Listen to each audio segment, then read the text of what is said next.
Wa uwanja wa ndege wa Shinyanga ni moja kati ya viwanja 11 ambavyo vilikuwa vinakarabatiwa na serikali, vinakarabatiwa na kujengwa, na huu sasa tuko asilimia 80.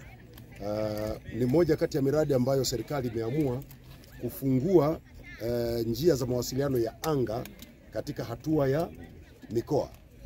Sasa ni uwanja ambao kukamilika kwake kutaleta mageuzi makubwa ya kiuchumi kwenye mkoa huu wa Shinyanga, ambao ni mkoa unaofanya vizuri kwenye madini, kwenye kilimo na kwenye ufugaji.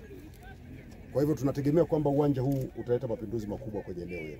Kazi kama hii inayofanyika hapa Shinyanga kwenye ujenzi wa uwanja wa ndege ambao umefika asilimia 80 pia inafanyika kwenye mikoa mingine, na sehemu kubwa ya viwanja hivi 11 vinavyojengwa na serikali, viwanja vimekamilika.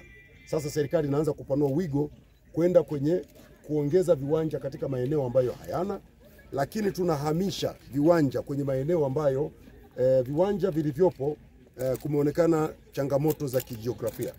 Mojawapo ni uwanja wa Bukoba. Sasa mengi tutakwenda kuzungumza kwenye mkutano, lakini mtambue kwamba huu ni uwekezaji mkubwa ambao umefanywa na serikali ya awamu ya 6. Mradi huu ulianza tangu mwaka 2017, lakini utekelezaji wake umeanza mwaka 2023 na sasa tumefika asilimia 80.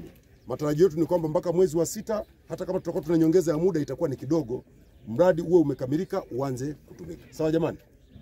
Nawashukuru sana. Huu uwanja hapa kwa urefu wa mita 2200, ndege zetu zile Bombardier Q400 inaweza kutua hapa, lakini kwa urefu huu hata Airbus inaweza kutua hapa.